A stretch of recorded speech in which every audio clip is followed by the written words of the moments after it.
Welcome back to Seriously? The business podcast talking about the world of business and trying to communicate it to a younger generation so people know going in Gen Z, getting jobs for the first time, Gen Alpha in 10 years if they're still watching this by then.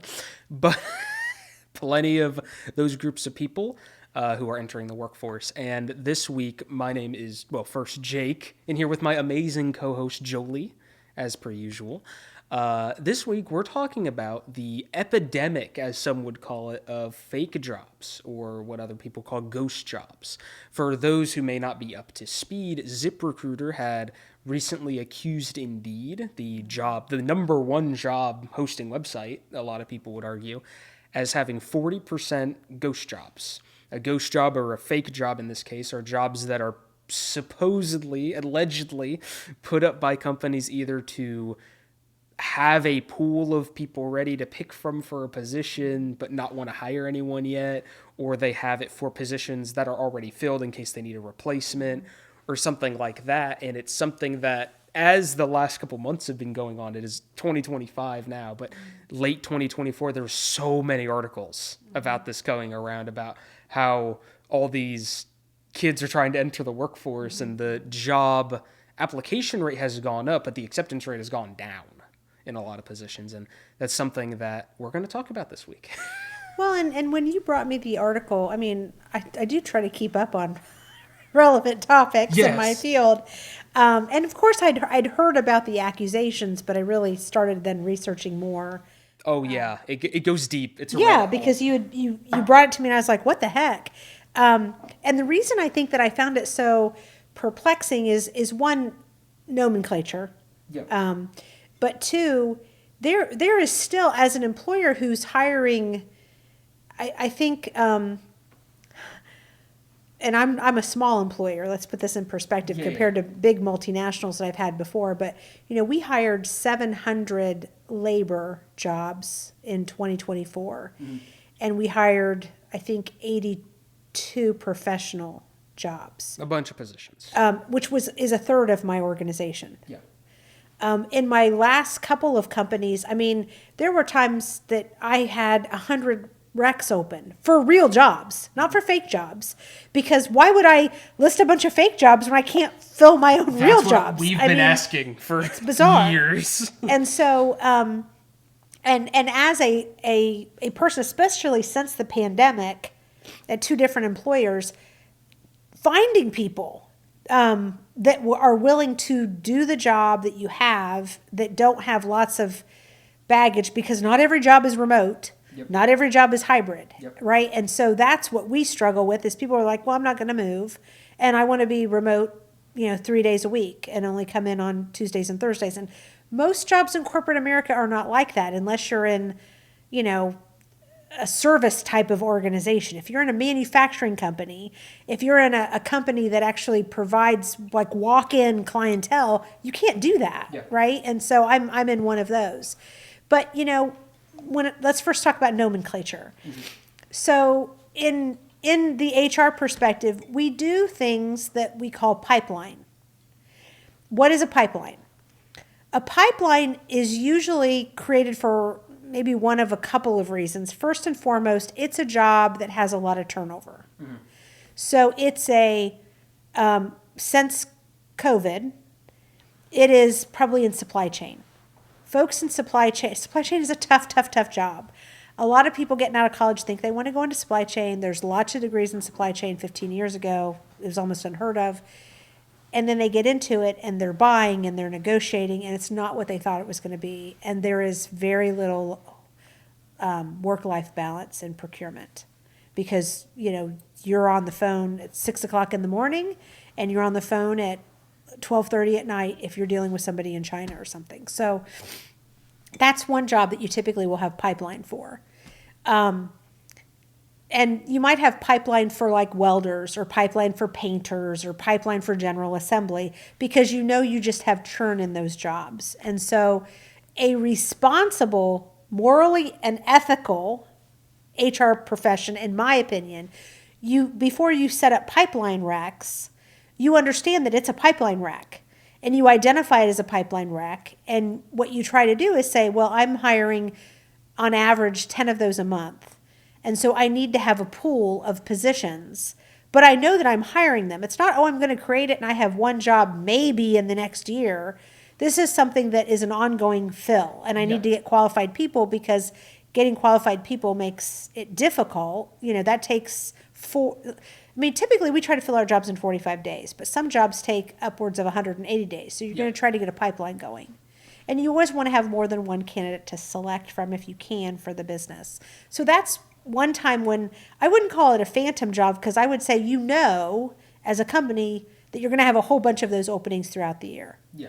But, I always tell my staffing group, we tell them, we typically have 10 of these a year or 20 of these a year. And so you're going to be going into a labor pool, and we'll qualify you. And then you'll have an opportunity to come on and do an on-site or talk to the hiring manager. We're only just qualifying you, and we try to give them a time frame.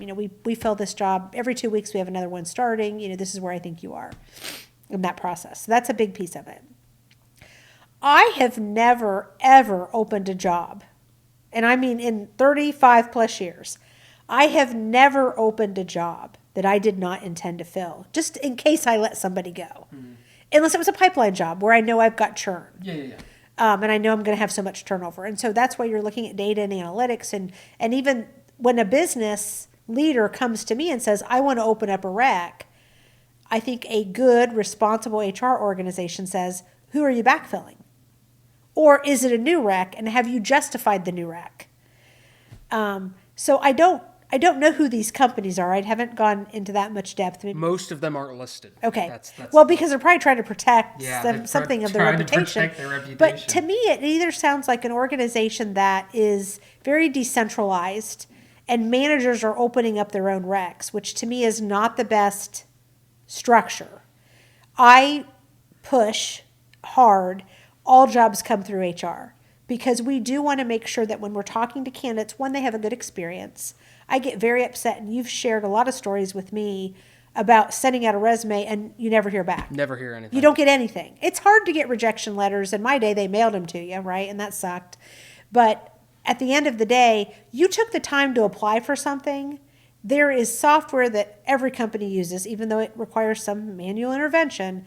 I think each person who applies to a job deserves a response. Yep. Now, I will tell you, in a lot of our jobs, let me take for example, an HR generalist. I'm going to talk HR because I'm in HR, but I fill jobs across every spectrum. Of the candidates that I get, we actually gave a statistic, and I if I'm remembering right, the statistic that I gave to the business is, I think in a best in class or a very effective approach would probably be to have 25 resumes for every position that you want to fill. It could be more than that, but that's probably enough for you to manage effectively as the HR organization. Yeah. We end up with over 150 in my company today. And that was true in my prior companies as well when you're trying to hire so many people. What that means is you have a lot of people that are not qualified, and somehow the software has allowed them through. Maybe they don't have the right degree. Maybe they don't have any experience. I have one particular person where we interview, and we've got 4 or 5 of them that I say they just apply to every job we ever post. They've been a dog walker and they've worked in a bank, and they'll apply to be a painter. They'll apply to be a CFO. They'll apply to be a director of HR. And so they just churn, right? And so we don't have sophisticated enough software to churn them because I'm not at a huge multinational anymore. But you have that noise, and I think it desensitizes us as HR. But what you want is 1 to 25, and then you want HR to screen out maybe half of those, and then interview, and then select. And I push my staffing group strongly of, I don't want to talk to a candidate, and I talk to a lot. I do a lot of interviews even at my level. I interview every person who comes into HR. I interview every person who's a director and above before we make an offer. I don't want them to ask me, or I don't want them in my interview to say, it's been 6 weeks, I have no idea what your timeline is. We need to tell them. Mm-hmm. They need to know where the job is going to be, when we want it to start. And a candidate, and I do get a little fatigued because they'll say, well, when are you wanting to fill the job? Now, they may be doing that, in all honesty, because of this phantom jobs that are out there that is new to me. But, I always say, well, I wanted to fill the job yesterday. The job is open because it's vacant. And I want to get somebody in that job as soon as possible. But I'm not going to just hire anybody. It's got to be the right person, because and this is something that I think people need to hear. It's not about hiring that one job when you're in my position. It's about protecting the other 2,000, 10,000, 20,000 jobs that you have. So every hire is just as important as the CEO. Yep. You want to make sure that they fit. You want to make sure that they understand the expectations. I don't want someone to quit a job and come work for me and say, this is not what you told me it was going to be. Mm-hmm. Now, I still have people say that, and they'll say, well, I didn't know I was going to have to come to work every day. And I'm like, I go through that in detail. I can sleep at night saying, I was very clear that you're going to have to make an hour drive every day. Are you going to sign up for that? Make sure you've planned that travel and good traffic, bad weather, when you're sick, whatever it is. But I don't want you to think, oh, I'm going to be able to work remote once I get here and I establish myself. Some jobs have that. And so this is a non-remote job. This is 100% in the office. Make sure you understand that. So I'm digressing a bit, but I think the big thing is I'm just shocked that any organization would want to burden themselves with that. So I think one thing is, I think they're not centralized, and they're not ensuring that you have the jobs that you're going to fill. Yep. Because another thing that happens that hiring managers may not understand is, if you're a publicly traded company, or even a company that does work and business with the government, I have to track every single person who applies to my jobs. I have to file reports that say, here is who they are, here's what they applied for, did they meet the criteria or not? Many times, I have to, if I can, assess if they're a protected class. If I've only screened you and you haven't self-identified, which is why when you apply, it says, do you want to identify if you're male or you're female, or whatever your nationality is, or whatever your, are you Caucasian, are you Hispanic, are you Milano, whatever. And that's because I have to track that. Now, as a candidate, I can say you refused or you declined to give me that information. Once I hire you, I have to have it. Mm-hmm. So if you don't give it to me, I have to have an HR person who's objective and fair look at you and say, okay, you may identify as they, them. Mm-hmm. You appear to be male. Yep. And so they're going to fill that out and say, on my observation, he appears to be male, he appears to be Caucasian. You may come back later and say that's not right. Okay. But I had to provide that information to the government. So it's legally required of me. And so to me, that's what's so surprising, because by just letting these managers go out and do this, you're not doing your fundamental compliance piece in the company. Mm-hmm. And maybe they're smaller companies. Maybe they're decentralized. Maybe they're a bunch of upstarts. I don't know. But I've been at companies with 150, 200,000 employees, and I've been at companies with 200 employees. And we never allowed managers to post jobs, because I had to control the data flow. So that's one possible reason. The second possible reason is it sounds like, when I read the article, I only read a couple, I know there were a bunch, it almost sounds like we've got some green leaders. Mm-hmm. That, the company has put individuals in manager positions that maybe need a little bit of development in the space of the responsibility. To me, being a people leader, everybody says they want to be a manager, I want to be a director. I get that all the time. I've interviewed people and they say, well, I want to be VP of X. And I'll say, why do you want to be a VP? Oh, because I want to make decisions and I want to do this and I want to do that. I want to get the pay, I want to get the prestige. And I'll say, it's hard being a people leader, because you always have to put your people's best interests first. You take the blame when they do something wrong, and when they do something right, you have to give them the credit. Yep. And yes, we all know that, and that's where your generation gets upset, and you should, when someone takes credit or blames you for something that you didn't own. But it sounds to me like we've got an epidemic of immature managers that don't understand their culpability in creating what sounds like just a terrible environment for people trying to enter the workforce. So I think that's a second one. I think possibly a third one is, and the one of the articles I read kind of alluded to this, is there's this belief that I can get better talent.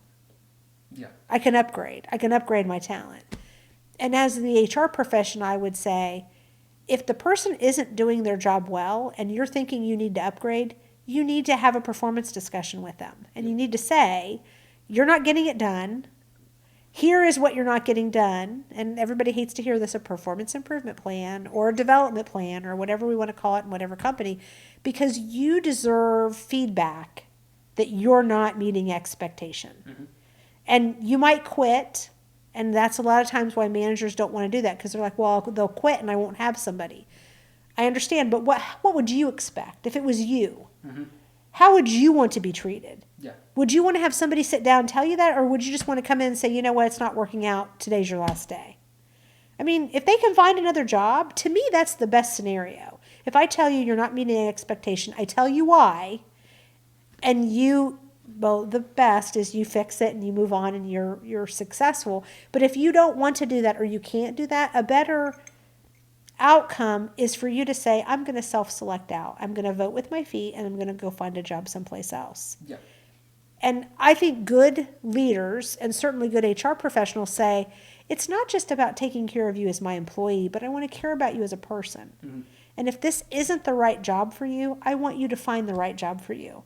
Now, I can't carry you for months and you not work, right? I'm not a nonprofit. I'm not, altruistic that I'm just providing jobs to the world. Companies are not all nonprofits. No. Learn today. But even nonprofits can't afford to do that, they'll lose money. But, I have leveraged that a lot, and some people may watch this who know me, and I've leveraged this with people on my team where I've said, it's not working out. We're clear. I give them a development plan. We hit on that development plan in every one-on-one, which is at least once a week. And then there's normally a period, I usually say in 4 weeks and 6 weeks, whatever. Sometimes it's in 1 week when it's really bad. And you say, you're not making the changes you need to make, right? And then I've sat down with them and said, look, it's been 3 months. It's not working out for me. It's not working out for you. So we can end it now, because I've been very clear and I can sleep at night. It was not a surprise. You've had plenty of time. Or I can give you a couple of weeks and you can look for something. You decide what you want to do. Because prolonging this is not in your best interest, nor is it in mine. But Jake, it's always easier to find a job when you have a job. Yeah. So if someone says, I don't want to make those changes, I'm like, okay, but I need a baseline from you and then you can look. But we're going to put a stake in the ground. I had one person only a couple of years ago that I put a stake in the ground and said, this is the date. And we came to that date and I said, okay, and next week that's the date. And she said, could I have at least 1 more week because I'm in the final rounds? And I said, I'll give you 1 more week, but I'm going to go ahead and give you your separation letter. You don't have to do that. Maybe that other professionals might say don't do that, but it depends on what kind of a company you are and what policies you have. It's situational. It's not. There's not one size fits all. But certainly, I'm just shocked by these articles because I don't understand why any company would do that to themselves. I feel like that's something that, especially my generation, right, is now that we're entering the workforce and stuff. And part of the reason why I've now run my own micro company in the meantime is that that's what every one of my peers is saying, right? And no one has an answer. No one can figure it out. So something I also want to bring up, and this is not in the articles because this is actually as of like 2 days ago. There was, I forget what's called, it's like H-1A or H-1B. H-1B visas? Yes. Yeah. There was a bunch of positions at major companies that weren't getting people to work there.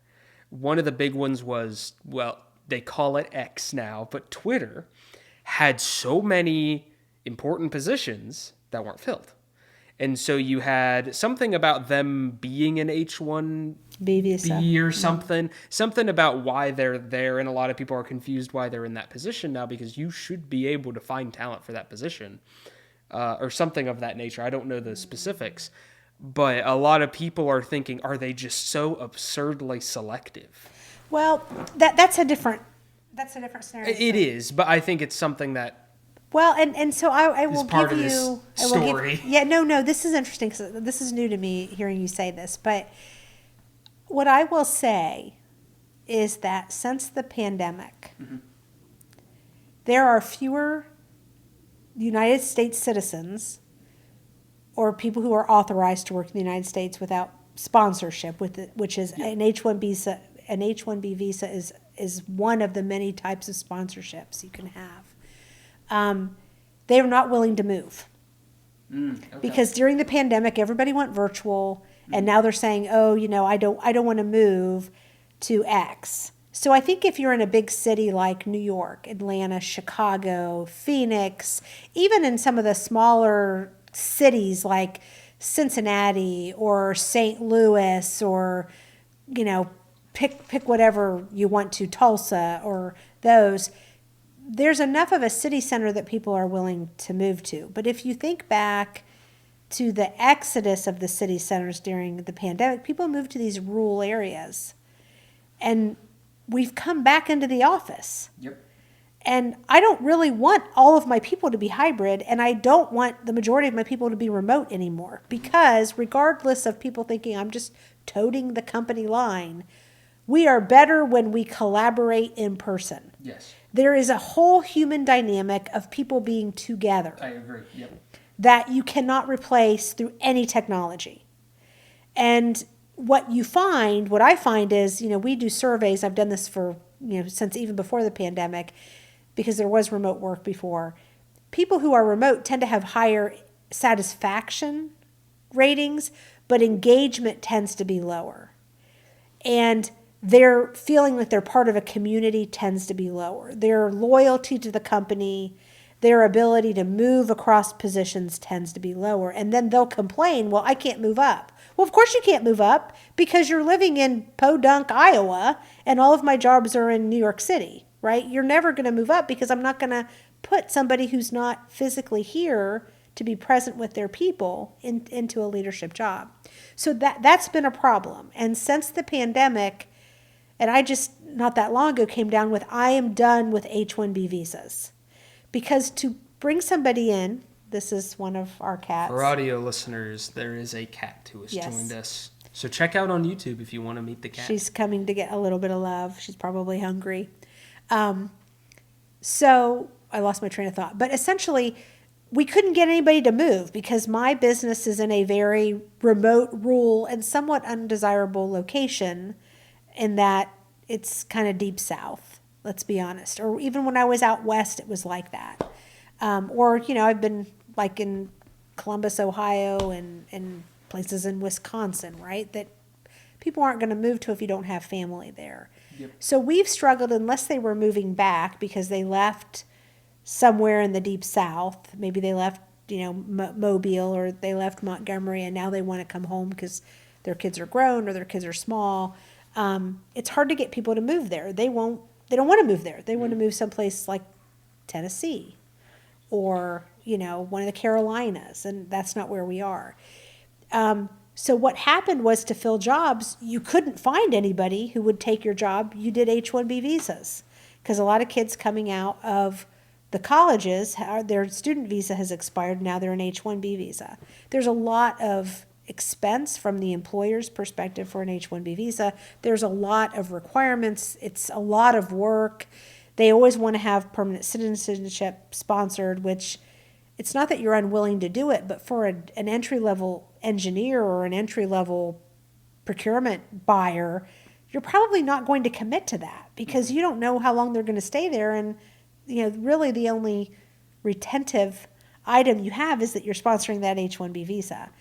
And so I don't know their story specifically, but I will say that one to me is a little bit more understandable because I think we were all there. People weren't going to move. Okay, kitty tail. The kitty tail's hitting me in the head for anybody who's listening on audio. Yes. And so I'm not saying it's okay, but I can see how we've gotten ourselves into this place because at my level, I wasn't engaged in all of those details. I kind of let folks manage, and someone would come and say, oh, we've got this great candidate. He's the number one pick. And I do believe that managers pick the best candidate. And then now we're ready to make an offer. Oh, gosh, now we find out they need sponsorship. Will we sponsor? And initially you're like, yeah, because we can't find anybody else. Or yes, all the candidates needed sponsorship. There wasn't anyone who didn't need sponsorship who got to the point where we brought them on site because they don't want to move to where we are. And so I think it's sad that we've gotten there, but I think we need to own that too. And I know you don't want me to preach to you, but I have lived in 10 other states. No, I was about to mention because you've moved. I had to. 4 jobs. Oh, all the time, because and this would have been, we really started making our moves in the 90s, and even until 2019 was when I made my last move. But I've lived all over the place. I've lived as far east as Jersey. I've lived as far west as Phoenix. I drug my kids with me across the country. I always had a trailing spouse. People aren't willing to do that anymore. And that in our initial podcast, it's one of the things I talked about. There are sacrifices that you have to make. Mm-hmm. Now, I think, because I know you were looking for jobs, you were willing to go anywhere. Yeah, and what I think, I actually have a theory, right? Hear me out. This might be a little tinfoil hatty. That's okay. But I think maybe, and the reason I wanted you to talk about that is because this is exactly what I thought you were going to say. And I think there are companies that are in that position that are fed up with it.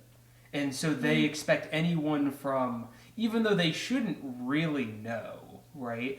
I think they read it as, if you're not within a certain mile radius of this job location, they're just not even going to look at you.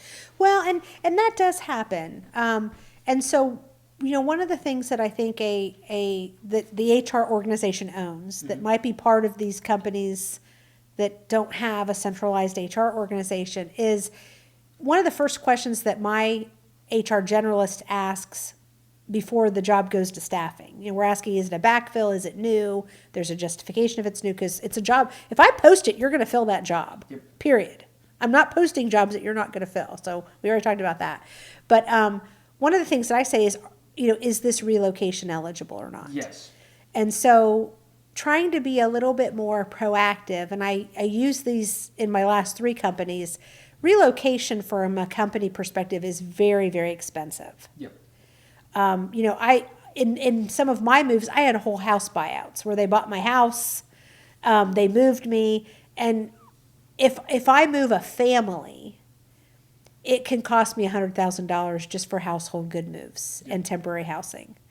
And if I'm hiring somebody entering the workforce, I'm not going to pay that kind of money. Now, you probably don't need that much, but I'm probably just not going to pay it. And so in my last 3 companies, being at a level where I could create policy, is I create a process of saying, I still want to incentivize you to move. And I realize a lot of us don't have any money to be able to move. I have to put down a deposit on an apartment. I have to rent a U-Haul. I have to do X, Y, and Z. And so I think a good responsible company who's thinking about you as an investment, thinking about you as coming and growing your career, or even if you're only going to spend 4 or 5 years with me, hopefully I was part of your journey. Mm-hmm. And so you'll leave my company saying, you know what, it wasn't for me, but look at all the good things I learned while I was there. And most people are going to move across organizations, yes, I'm an Xer, but nobody in my generation went and retired from the same company, or very few started with the company and then retired and generated a long-term career. You moved because you wanted to move up, and the only way you could do that was to move. And so I'd have to sit down and think how many companies I've worked for, but it's probably not quite 10, but it might be. I can't remember off the top of my head.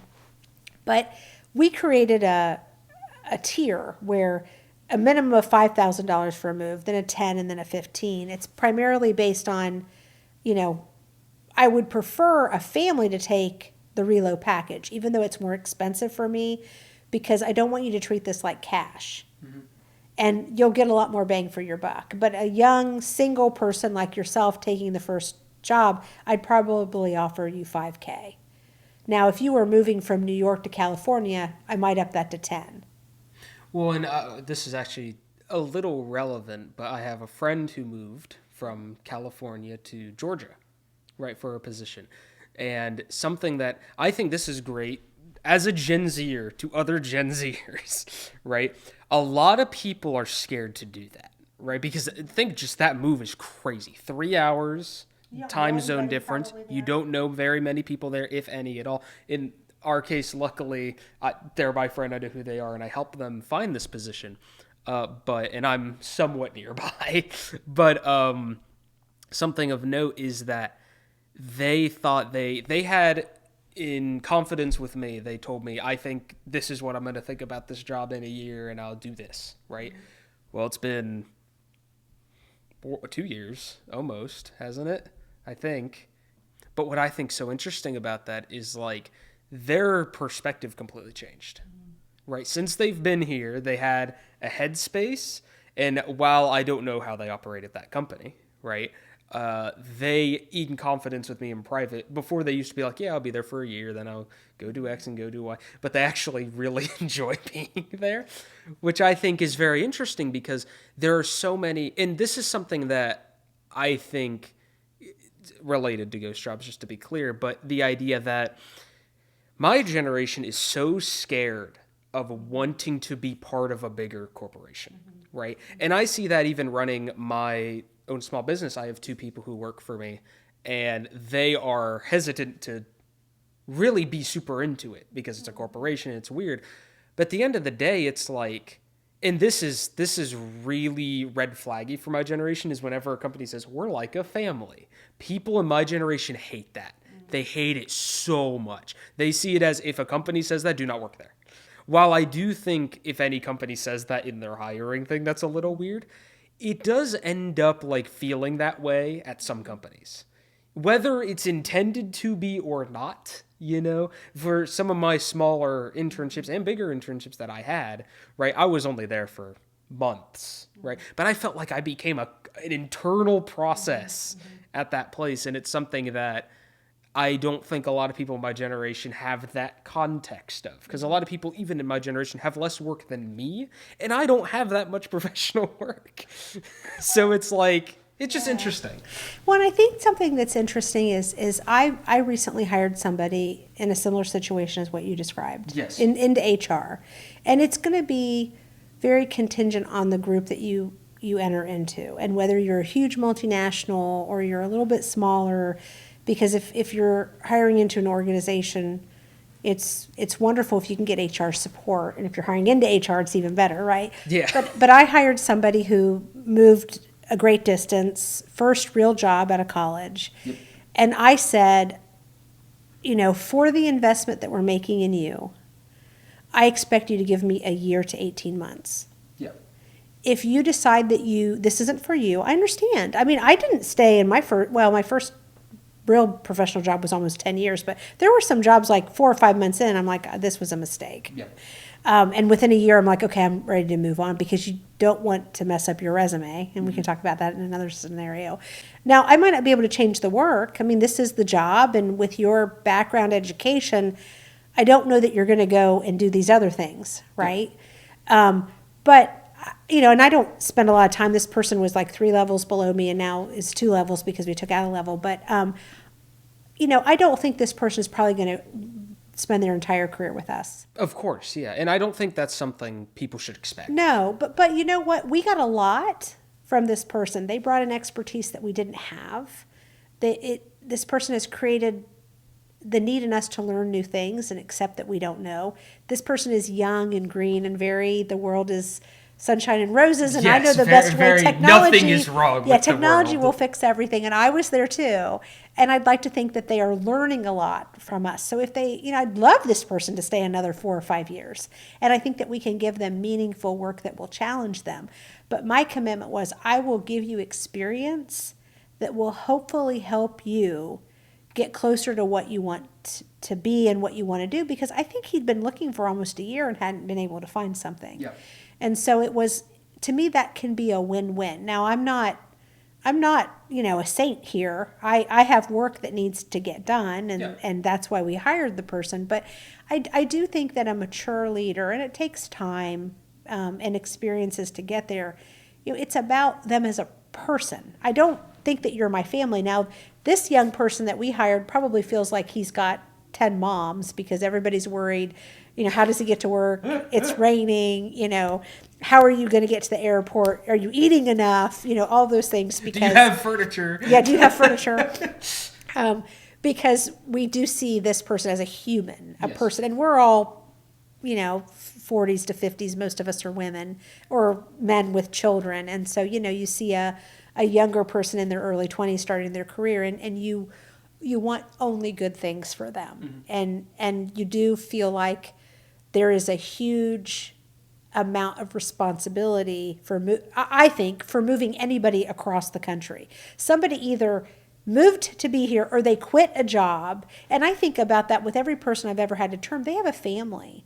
So they have children who expect mom and dad to be at work every day, and now they're going to come home and not have a job. They have a spouse. There's insurance implications that happen with all of that. And so that's why I'm just so shocked that people are having these phantom jobs. But another thing I wanted to hit on, I remember this when you first graduated and you interviewed at a company that you were really excited about. Yes, many. Yeah. At this point. Well, and I'm thinking of the one in particular that they offered you a job. I remember, yeah, we talked about and this, you were yes. really excited leading up in the interview process, and then the job they offered you were like, it was not at all what they my words, advertised. not yours. It was like switch and bait. This isn't even the job that we talked about, and I'm not a seller. I don't want to go out and do hard sell.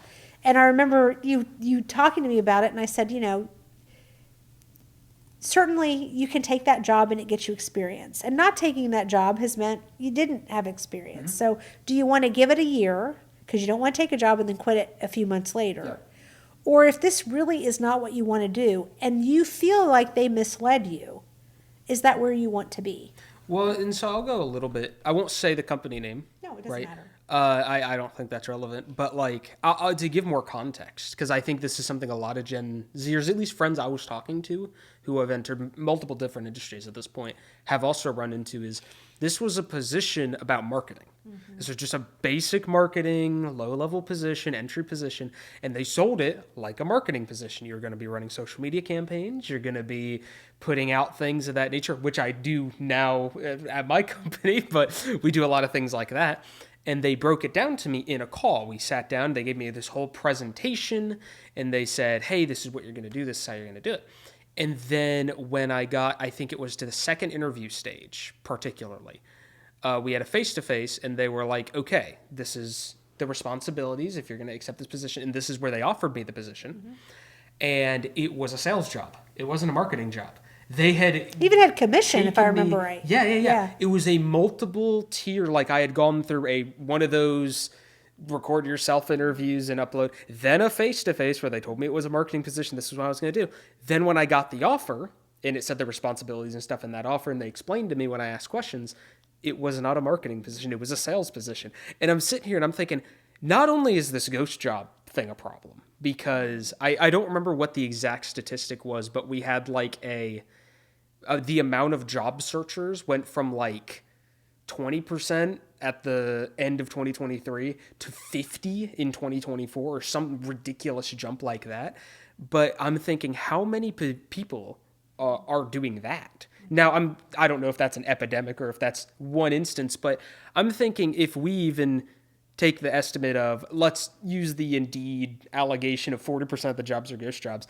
If even 1 or 2 more percent is jobs that are just lying, right? It's in this modern world of the generational gap of Gen Z entering the job market and all these, the older generations, there are so many older generations who hit Gen Z with we did it.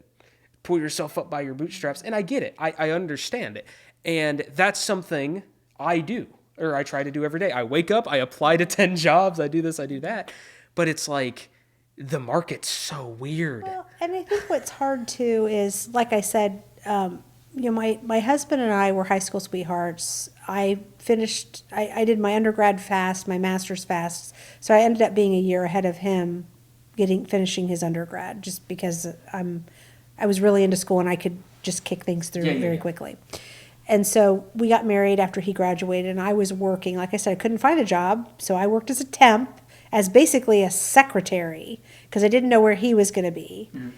He gets out, couldn't find a job. So here we are, it was 1994. Neither of us could find jobs. He ended up with a teaching degree working at a factory on the line, and I went and took an analyst job. And, we had to do that. And separately, neither of us could have probably moved out on our own, but together with what we made, we could get an apartment. We actually rented a house. It was cheap house, tiny house. But we had student loans. And so it took us a long time. We didn't have kids until we'd been married 8 years, because it took us that long to dig ourselves out of financial debt. Although we weren't sure we wanted to have kids when we got married. So that's not a new epidemic either. Don't feel like every generation in the history of the world has said, I want to get married and have kids right away, because I didn't want to have kids and I ended up having two, 6 years apart. So, your style, my mom used to say, your tastes will change. And I thought she was crazy. She was right. Your tastes do change, your interests do change. But to your point of all of that, yes, we've all done it. I was at least somewhat adjacent to what I wanted to do. Some parents are like, go get a job no matter what, go drive a fork truck, go do this, go do that. And that's okay. I'm not trying to fault any parent who says this, but I think you also have to accept that the generations are different. And though I did that because that's what was expected and I wanted to get married, and it took me a while then to get into the career I really wanted to get into. And I felt very hopeless many times. Seriously, I have a master's degree and I'm doing a job that doesn't even require a college education. It was frustrating. And that's why I moved, and that's why I moved up. Where I would see other people, especially at the company I was at for 12 years, they would get these incredible internships right out of college and they'd be managers in 2 years. I'm like, it took me 15 to get there. But I will say I'm scrappy. And those people do tend to struggle later on. And I would say this a lot. There were all kinds of like rotational programs. I'd say, you didn't pay your dues. The reason you're struggling today, and I say this even with my team, the reason that you don't have those experiences today is because you didn't pay your dues. You didn't check all of the boxes and do the crappy stuff. You didn't get the dirt under your nails and you didn't figure it out. And so are you willing to go back or not? That's a decision only you can make, but don't fault me for giving this person the opportunity because they did that and you don't get it regardless of your pedigree, right? Or your interest, or I deserve. But I mean, the advice I remember when you told me about that, the advice I gave you was you got to choose, but these are the options. And I do think that if you have a family that will support you and say, okay, if you're a creative, what are other avenues to be a creative? I think you were lucky because I don't think you had any student debt. No. You were fortunate enough in that. But a lot of people do, and they don't have that as an option. My husband and I had a massive amount of student debt, and so we had to work. We had to pay that down, and we made different decisions because of that. Because we are also of a Generation X, Generation X. I was never going to default on a loan. I signed that loan. I understood what I was committing to.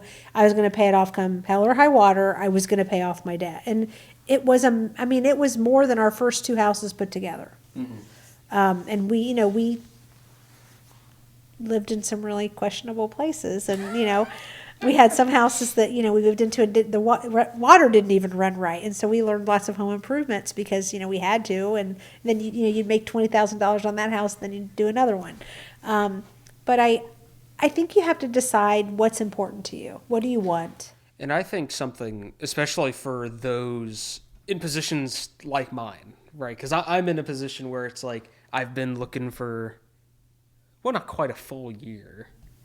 You graduated in May? I graduated in May. So not quite a full year, but 8 months. Yeah, but something to do. And I think this is something for people, creatives as well, because I do think creative jobs are becoming more common that people want to go after, is if you want to be a creative, you have to scrap for it. You have to do X, Y, Z. So when I was in a position where I'm like, I'm going to keep applying to things and hope I finally land something, you know what you do in the process? I made a company. I started doing stuff because that's something you should do, right? And I think that's important. But I feel like we've run this episode its course. And I think there's a lot more we can talk about, and maybe we'll have another episode in the future about this. But that is the end of seriously, because seriously, the stuff you talked about today, I think is something that's very insightful for these upcoming generations, So. And it's tough. Life is not easy. Get a help. Mm-hmm. But yeah, all right. Well, thank you all for coming to the second episode of Seriously. Next week, we don't have a topic as of yet. Maybe we'll talk about resumes. Possibly. That'd be an interesting one about the modern problems with how you're told to write a resume and what a resume actually is. I think that's an interesting topic to cover. Well, and even I think because you showed me the resume you were told to put together in college. Oh, it's That's a resume I wouldn't even have Yeah, looked yeah, at. yeah. As a hiring person, I would have been like, no, we'll no. talk about it. But yeah, okay. Well, thank you all for coming, and we'll see you all. Well, the third episode is already up by the time you're watching this episode, so go ahead and check it out if you're interested, or watch later on your YouTube or whatever it is on Spotify and Apple Music. But thank you all for coming, and we'll see you all next time for Seriously.